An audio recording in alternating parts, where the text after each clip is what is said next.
We need action, voice, conviction, an impossible vision. Our mother came to clean up a disaster. There is, I think, an unconscious knowledge, growing discomfort with the way things are. We may not understand exactly why it's not all working, but we're starting to realize as a civilization, it's not working. And so in that environment, I think there's more capacity for connecting as a human community and as a part of a much larger community full of life and beauty, and seeing, oh, I am part of that. I could maybe engage in a different way to make more beauty. And that's exciting. That gives me a lot of hope.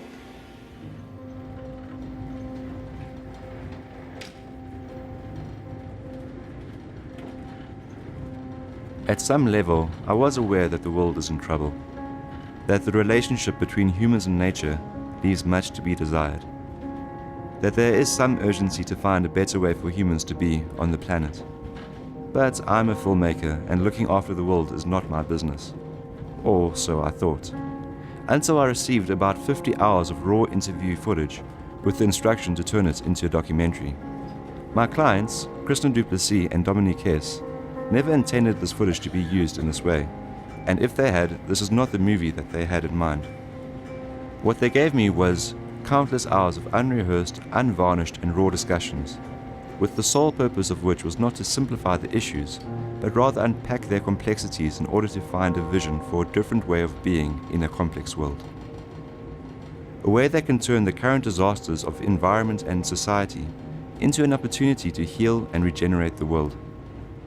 What you're about to see is a found footage film with terrible audio and video, confusing interviews, well, at least to me. It's that qualitative aspect that has to precede the what, because the what is in context with the who.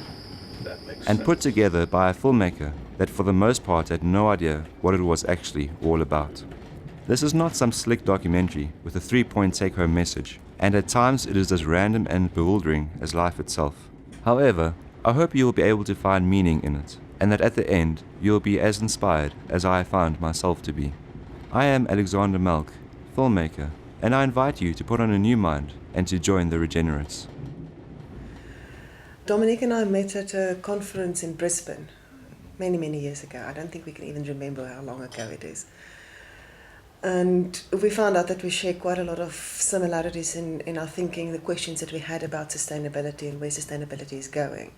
So over the years, we've kind of formulated something in our own thinking that's linked to an ecological worldview that says it's not just about how do we reduce our impact, but about how do we have a positive impact and how do we contribute to things. Because I don't think there is one way that's correct. And in the book, we talk about a number of different pathways almost. But they've got a similar goal, and that is how do I leave a positive footprint? And how do I start putting things in place that will help the earth to regenerate and that will help societies to regenerate and become healthy. But for her, the main driver was that she had a student who committed suicide. I need to ask this question, but if you don't want to talk about it, it's fine. The motivation for the book? I don't want that in the film for me. Yeah, I get too emotional, and that even though it's raw and I understand the yeah. Look, I'll do it, and then we'll see what it looks like. Okay. Yeah, because that'll be the accurate version of it. Yeah. Okay. All right. Are you rolling? Yeah. Okay. So back in 2008, my daughter was born, Kari, and my brother-in-law told me the story of this 19-year-old student who had committed suicide because they just saw no hope. And having this little bundle in my arms and seeing all that potential and then hearing the story of this child, this 19-year-old full of potential, giving up, really made me look at everything that I teach and how I teach. And so that the need for a positive story, we need to understand the impact we're having, but we need to know what little bits, what contribution we can make to improving things. So I started a subject which was all about presenting the positive stories and the positive projects, and was teaching that. And that was going really well. But I'm only reaching 50, 60 people a year. And so one of my colleagues said, well, why don't you make it into a book, and then you'll be able to reach more people. And so that's how the book started. We okay? Do you want me to start all over again? Yeah, no, I'm just... It looks like there's no... The power went out in some strange way. Is there a lot going on? There's a light over here. Oh, yeah, good. there it is. Okay. So I don't know what is going on here. Sorry, just keep on talking. Did you get it, or want me to start again? Let's just stop it and see. There we are. Yes. Sustainability, I hate the word sustainability. When I was in college, there was a poster of a cat hanging off a branch by its claws, saying, "Hang in there, baby." And to me, sustainability evokes that image of hanging in by our claws for the longest possible duration until, one by one, we start to fall off into the void. I have worked a lot over the years with aspiring green sustainability folks, right? People who wanted to be exemplary, right? And they go out and they study everything they can, and they learn that solar energy is important, and wind energy is important, and good schools for children is important, and local agriculture is important, and, you know, biologically filtered water is important, and they assemble a laundry list of all the things they want in their sustainable project, right? And when they map these things, right, you get these, you've seen the spaghetti maps, right? These, 100 bubbles, right, all with showing all of the connections among all of the bubbles, right? Mind maps. And, oh God. And all they do is make it worse, right? And people, I think, are tired of being told about how bad everything is and how bad they are, and that, they should be less bad, and it wears on you after a while. And that's really kind of what the conservation and efficiency movements have been focused on. And it's important. We do need to stop spending up so much of the Earth's resources. We do need to slow that rate of spending. But there's also an important counterbalance to that is, well, we're going to be spending something, so what is it that we're investing in? You have to play with it then. Yeah, no, there's an economy setting that my brother set and I can't find out to switch it Call your off. brother.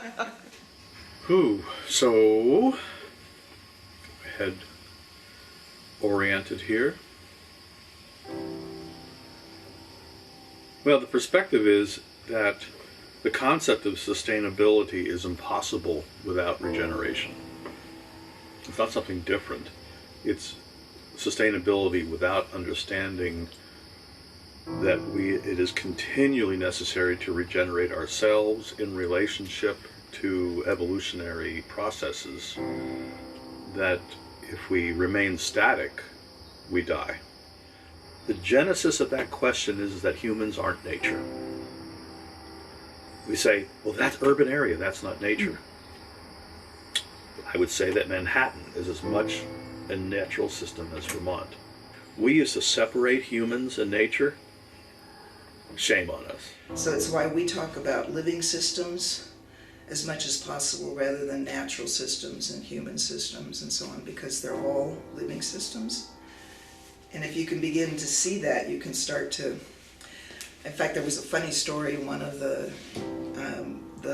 people who did the critiques of the articles in the draft form. At one point I had talked about nested systems and gave examples of, neighborhood, and the first 3 levels were part of the human community, and then talked about watershed. And one of the guys said, you can't put those together. they're different things. And I thought, what a strange mind. So that's what we're up against, is how can you shift from this, it's so deeply embedded that there's human systems and then there's natural systems, to actually start to see everything as a living system. And that's where our future lies is how do we mimic nature? Nature in the middle of summer, I don't care where you are, flourishes. It's got water, it's got sunshine, it's got warm air, flowers grow everywhere, animals reproduce everywhere, and the planet flourishes. And our goal is to keep the system thriving, not just alive, not just surviving, not just sustain it where it is, but we want it to thrive. We want it to become the best possible system that it can be. Biophilia is about the human need to affiliate with nature. The experience of nature can be... lie down, stop scratching. That the experience of nature can have a healing and therapeutic effect. But, not too long ago, the presumption was that a good healthcare facility would look very antiseptic, as if, high technology and white walls was an indication of a healthy environment. But, data has demonstrated that people heal faster, that they're more comfortable, that have less need for potent painkillers, and that they are more satisfied and less likely to be antagonistic and hostile and aggressive in these biophilic environments. In a way, it became a partner to the healing process and a contributor to the efficiency and effectiveness of the medical staff as a consequence. So we're not just talking about, making something more pleasant in a superficial sense or more prettier in a superficial sense. It actually contributes to the healthcare objectives. And so hospital care facilities are doing this. Children's healthcare facilities are... Hey, be quiet. Sorry for all the... No, that's all right. I hesitate to say that biomimicry and biophilia as practices are giving. I think they're understanding, but I don't know if they're giving. The big distinction in our practice, and I think the Integral Institute is doing the same thing, is how do we become someone different? How do we become in new relationship? And I think biophilia and biomimicry and all the other bios out there are are entry points for doing that. And actually, we need all that work. It's not like I'm saying that's wrong. It's just that it's not the developmental work that we're talking about. And so part of this process is to begin to give people an understanding of the working of their place, how it is living and working. I don't know Krishna except through her patterns. Her liver, her kidneys, her heart, her lungs don't tell me a whole lot about Krishna. Those are the pieces, and yet that's the way we persist in addressing our knowledge of a community. Tell me about the soil, tell me about the infrastructure, tell me about the demographics, tell me about the cancer rate. And those are all important pieces, but they don't tell me about the whole. And you can't just catalog it. So the only thing you can do, just like a human being, the only way that I can know if you are reacting negatively to me is to actually get to know you in the first place, get to know who Krishna is. And then I can say, oh, Krishna's acting a little funny today. I wonder what I did wrong. The idea is about, creating more life and vitality. It's about improving things and making them better than they were when you started. It's about multiplying the benefit that you create in the world. And it's almost like a game of figuring out how can you create just expanding benefits for more and more people. For example, with water, in order to regenerate water, you may need to take water that has been depleted or compromised in some way, and it's actually improved on the other side of your project. Whereas being sustainable may just mean making the highest and best use of water. So maybe sustaining is more about being net zero water. But in my thoughts, regeneration is really about healing and about improving something.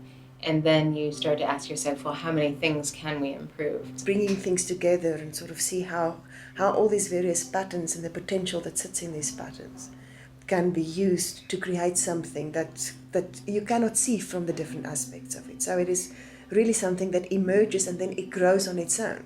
That means that we have to abandon the checklist approach, because the LEED, for instance, or most rating systems say agriculture is good, except when it isn't, and it usually isn't. So this land was covered with an agricultural system, And if we were following a LEED process, we'd have said, okay, well, got to keep the agriculture. It's the agriculture that was actually destroying 3 ecosystems, the Teton River, the Big Hole Mountains, and the prairie savanna that the agriculture was located on. So by understanding the purpose, if you will, or the distinctiveness of that land, in essence it's the same word for distinctiveness. What's the distinctiveness of that land? That land wants to be a living bridge. That allowed us to understand immediately that we had to get rid of section farmland, monoculture farmland, and we couldn't sprinkle houses all over the place that would have done the same thing. We had to allow the connectivity to take place. Now that we've learned that, that shapes the development.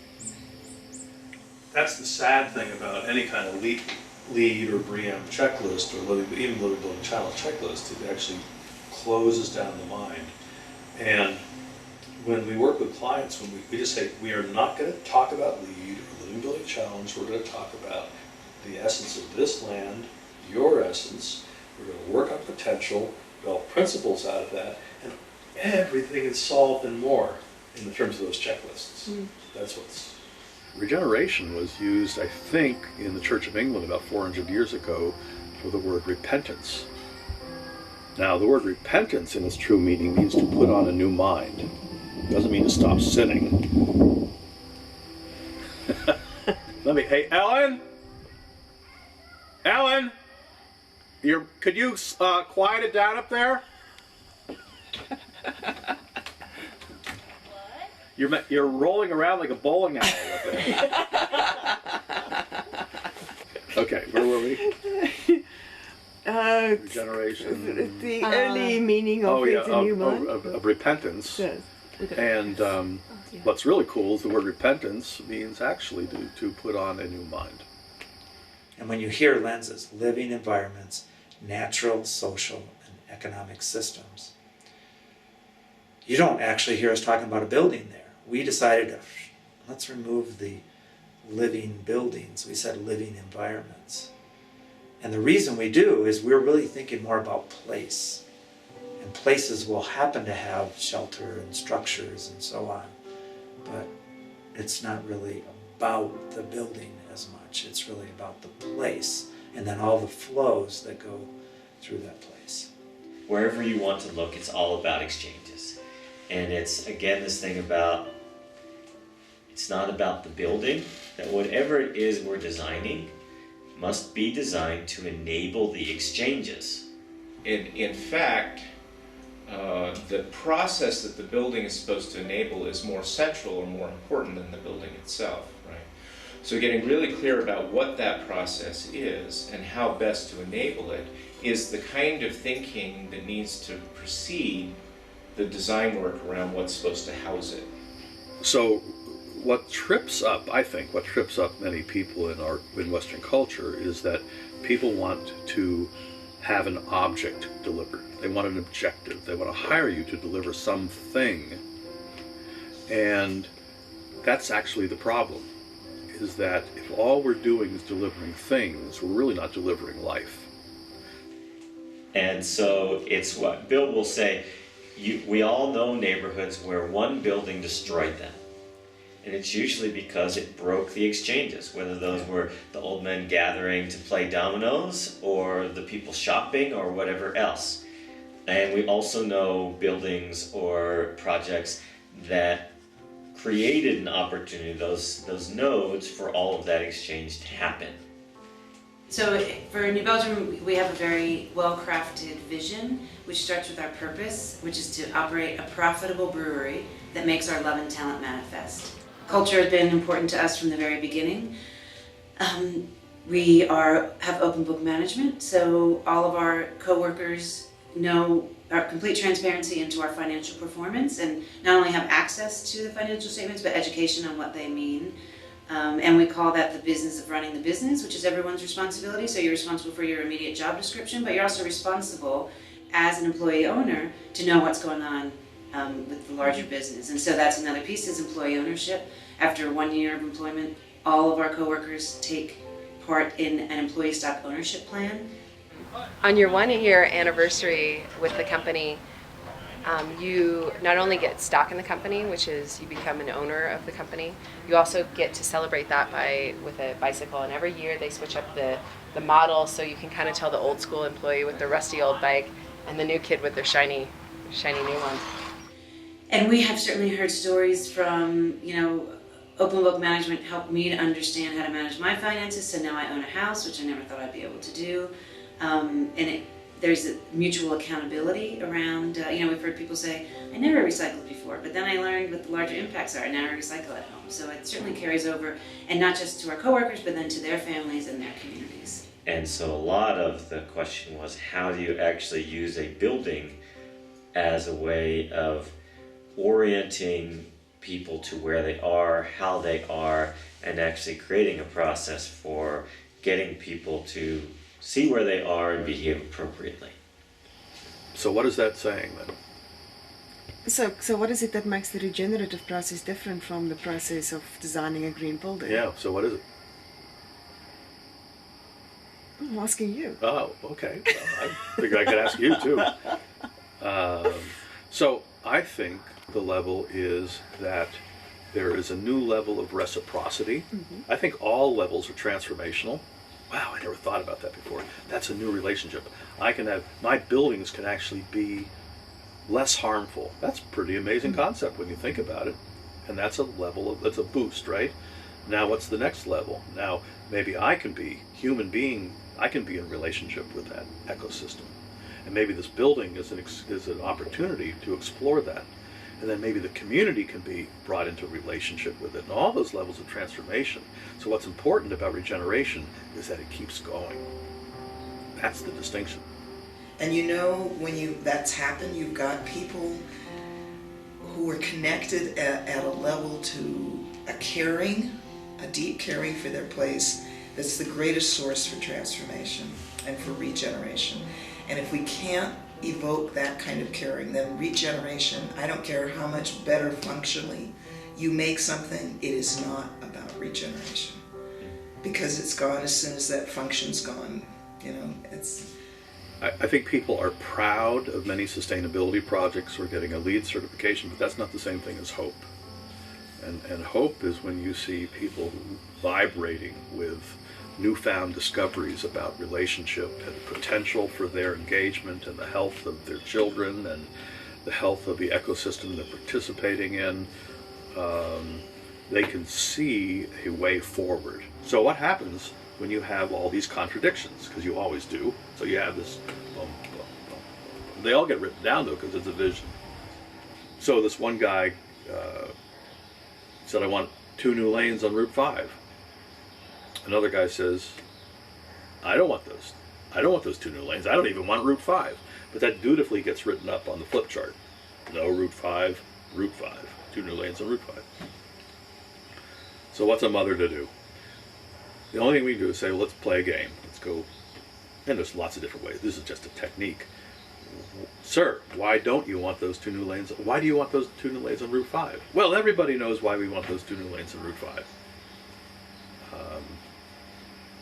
Well, sir, you're not everybody. And we want you to reflect on why you want those 2 new lanes on Route 5. And I can guarantee that's the first time that fellow was ever asked that question. Because we live in these broad generalities. Well, of course we know. Oh, yeah, we know. So, all right, so why do you want those 2 new lanes on Route 5? Wow. I want to get to work faster. Good. Why do you want to get to work faster? That's hard. Well, I want to get my work done faster. Why do you want to get your work done faster? At this point, he's getting a little frustrated because you're actually making somebody think, to see their thinking. That's really hard. I don't know about you, but that's hard for me because I'm on automatic most of the time. Why do you want to get your work done faster? You see the steam. All right, I want to go home faster. Why do you want to go home faster? I want to be with my family. And by the way, his voice goes up. You can feel the energy. I want to be with my family. And then you know you're onto something because there the energy is so apparent. Good. So you want 2 new lanes on Route 5 could be equivalent to care for family.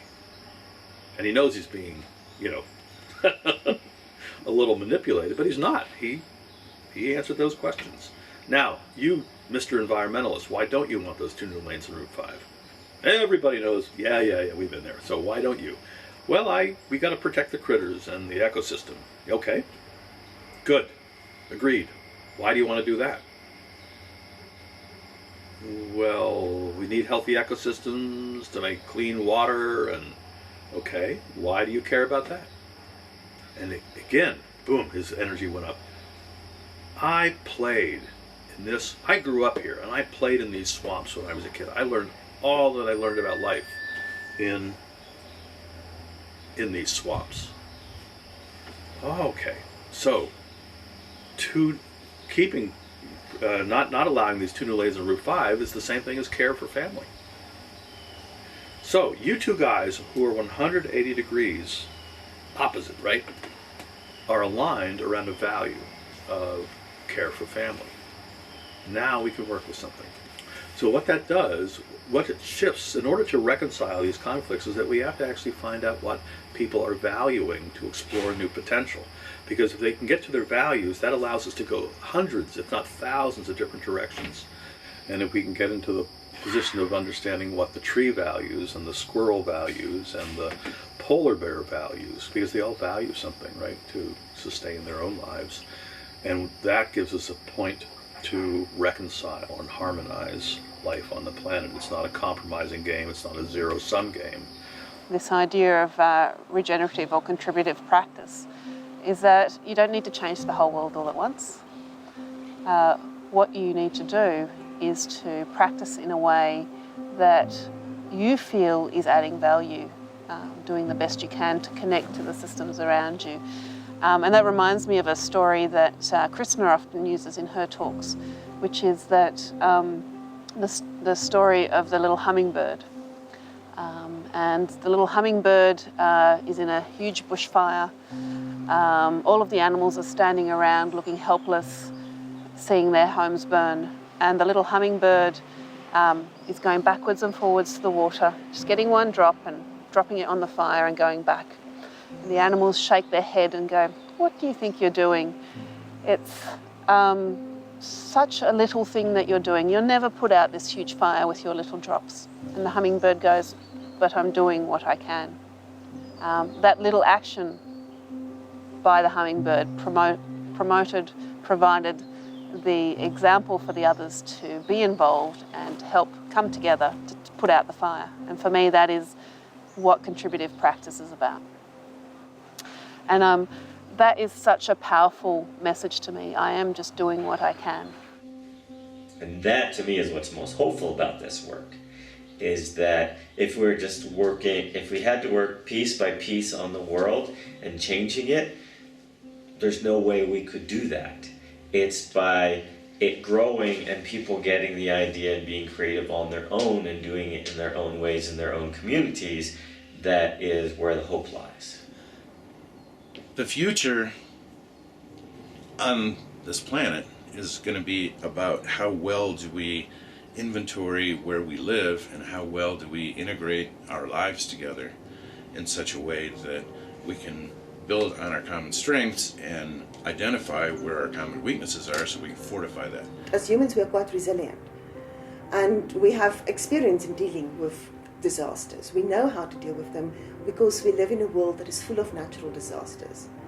And even though we are now entering a period where many of our so-called natural disasters are a result of our actions, we know how to deal with them. We have that knowledge and we have that experience, and we can build on that to create something that is better out of what was destroyed in the past.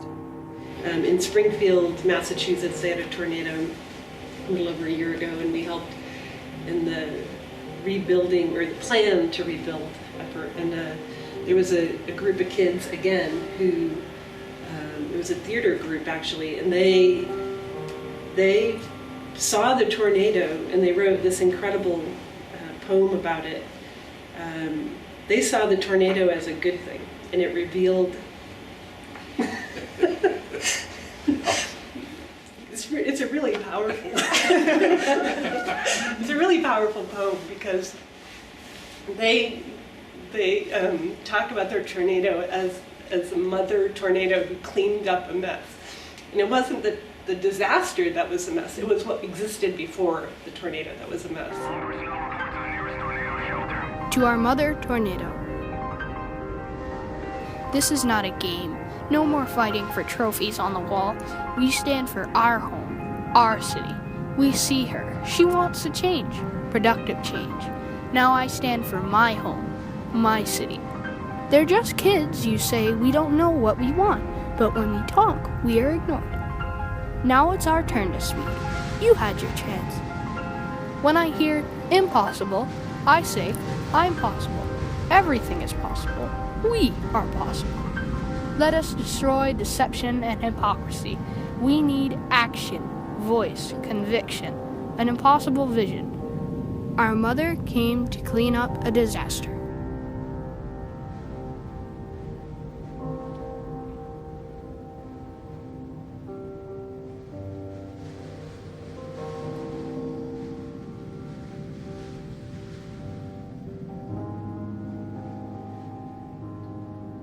So when the kids offer that clarity and that brilliance, it really helps it for someone around to say, listen to that. Yeah. That's your future if you choose to accept it. It really is giving them an opportunity. This tornado really is giving them an opportunity to completely turn around their future if they choose to do it. And it's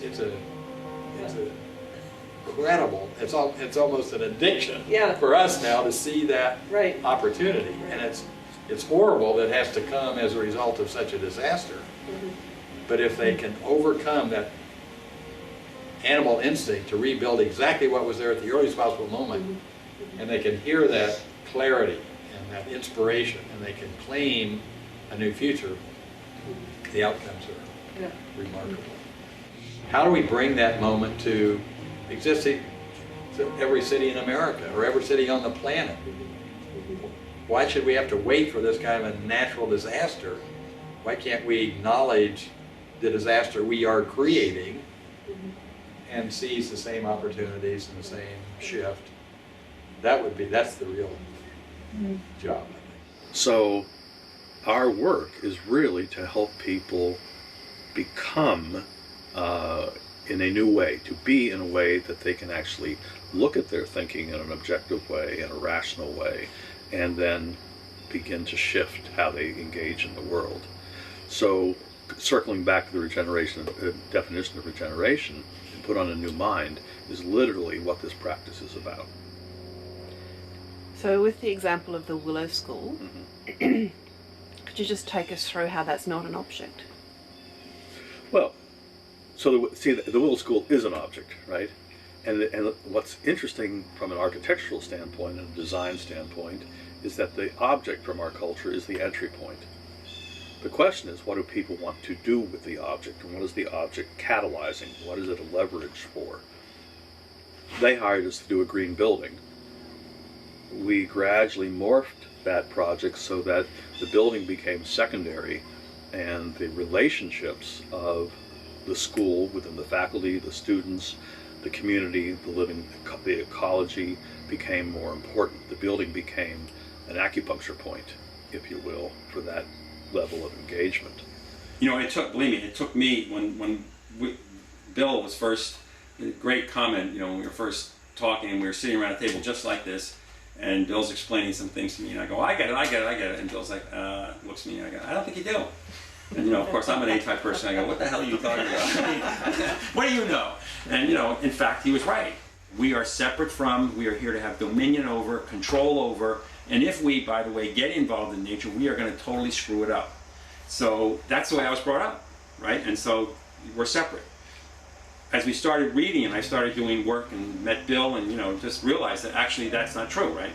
We are nature right here. This is like a little bird's nest. And everything man does, whether he builds a road, a parking garage, hazardous waste, that's natural because we are nature.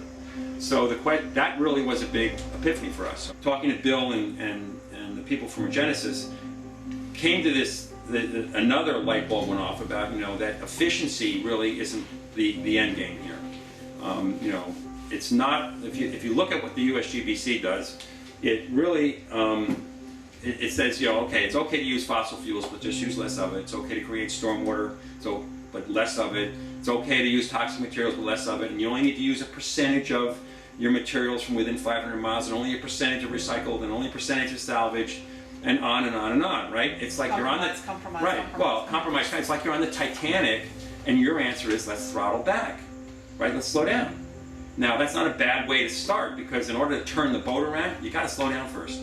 So I tip my hat to the slow down piece, which I think we've done. And now the question is, how do you turn the boat around, right? So now you have different conversations.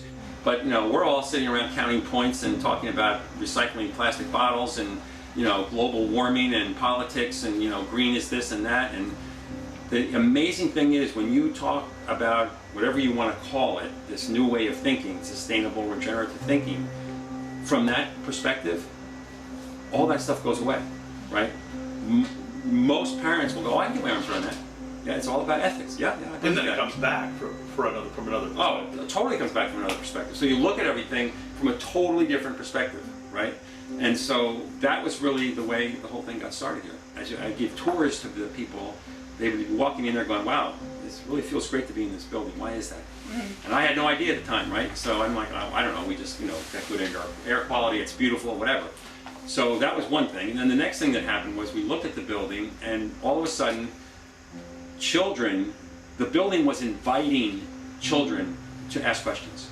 And that's really a difficult task, because if you go to a lot of schools who have green curriculums, they're out there going, you know, this is the way you should do that, and this is the way you should do that, and, you know, we should all recycle. Here at the school, it's not, you know, our kids, you know, maybe we shouldn't be drinking out of plastic bottles in the first place. Or, you know, let's just, they come up with it. It bubbles up for them based on the way the buildings in their various ways tee up the question. So you've got to think out of the box. You've got to think into the place of what you don't know, which very few people want to do. They got their little box and they come to their little design thing, and this is what I do, and this is the way I've been doing it for the last 20 years, and, you know, that's what happens. The building became an acupuncture point, if you will, for that level of engagement. But the shift happened over time. It was very difficult for them to perceive that at the beginning, because they needed a building. But by actually engaging with them around the purpose of their school and the nature of the thinking that was going behind their school, the building was seen through a different lens. And that allowed that whole progression that you saw over 12 years now to be quite transformative. So, are architects in the business to deliver objects? Yes. Are sustainable architects in the business to deliver objects? No and yes. If people want to come up to you and they say, I want to see an example of regenerative design, give me an example of this thing, what would you show them? Well, what did I show you? Now, I'm serious. It was the exact same question you basically came asking me, right? So, did I show you, and was that useful or not? Yeah, I think for me what was actually more important was the... Stop. It was not the over actual... there and start again. Okay, so what was the result of those people you were introduced to? Yes, I think for me it was not so much the buildings that we saw, because the buildings were buildings. They didn't look any different, they were just buildings. Right. But it was the light in the people.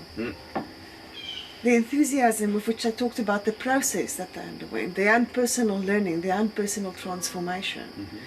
So I think it's a mistake to maybe look for it in the architecture. Agreed. It's not about the architecture. Yeah. That's the tripping hazard, isn't it? Yes. You will still have the client who's the person who actually takes the initiative. Yes. And when you have an evolved client, then he or she will realize that they're not the only actual users. And that they need to include the other users and the other people who would be involved in the other systems that would be involved. The architect's role has changed, I would say, from the composer to the conductor. And it is shifting so much now to a point where the role of the architect is almost to become a facilitator between all these different stakeholders. Go to the one next, I don't know if you're going there, but go to the one next level. Because what happened on phase 3 was the need to develop the design team, the construction team, Right. faculty, Right. the community. So, in order to start thinking out of the box, right, and to allow yourself to put those walls down, we started talking, 2 years before now about, okay, what does a design team look like that can do that? And where are you going to get these people? An architect's ego, or artist's ego in my case, is not a helpful thing to bring into that situation. It's really about how do people feel enabled to manifest a better life for themselves, individually and collectively. And that has to become the center of my attention. And it's very hard for an artist to let go of, the thing. That's why I say it doesn't happen overnight. It's very hard work. So one of the things that for us is key is personal development is never separate from the work you're doing. And the work you're doing is the best opportunity and environment and arena in which to do work oneself. In terms of human transformation, what I've found is that the more I can think out beyond what I'm trying to do in terms of what is its value to the larger whole, to the larger system, to the community, I also need to think about what is it that I am bringing that's unique, what is my role, and how do I develop that internally? And that has to do with not just being able to function well, but what is my will or purpose? What's the value that I'm trying to bring to the world? What is a really meaningful change, I think, is in how people who practice are forced to confront themselves and to confront their own relationships with the world. And so personal development to me is about how do I shift from dominating the environment I'm trying to work in or being victimized by the environment, that's the other side of that, to understanding how I develop myself to be able to be of value to it. The guys that got us in all this trouble, right, weren't stupid, right? Most of them have good college degrees, most of them went to good schools, a lot of them have PhDs, right? But, so his point is that more education of the same is not the answer. It's, that's the whole thing, you're gonna bang your head up against the wall and think you're gonna get a different result. It's the definition of insanity. We can't solve the problems from the level of consciousness that created them in the first place. And if we don't accelerate the rate of consciousness and conscious evolution, there probably isn't a lot of hope. But what I am seeing is that the rate of change, and again, it's younger folks more than folks in their 60s and 70s, but they're coming in with a whole nother level of consciousness that is allowing them to see different solutions than we could. When the dialogue changes, what had been impossible to even conceive of becomes an inevitable outcome. Just seeing nature living always gives me a lot of hope and reassurance, and particularly the regenerative capacity of natural systems, that they can heal, that they can come back in sort of unimaginable ways, and unimaginably beautiful ways. And I think the same thing gives me hope amongst human beings, to be able to see people transform, to be able to see the continuing caring that comes out of people and the love that comes out of people, and people being willing to step up to do things they didn't think they could, but no one else is doing them, so they see that they need to. So how do we shift our thinking and our being to be participatory and co-creative, therefore co-evolutionary? That's regenerative. So is that hopeful? I don't have any other way to conceive of sustainability except through that lens.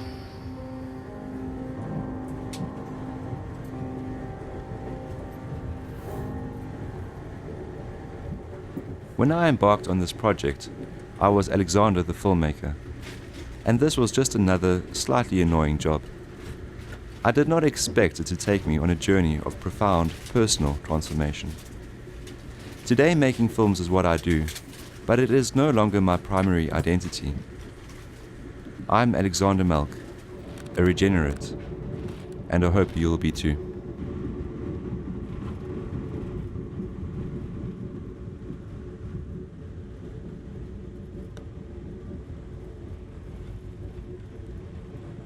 It's worth mentioning that these thoughts come across in a much clearer and structured approach in the book, probably because the authors actually understand the subject.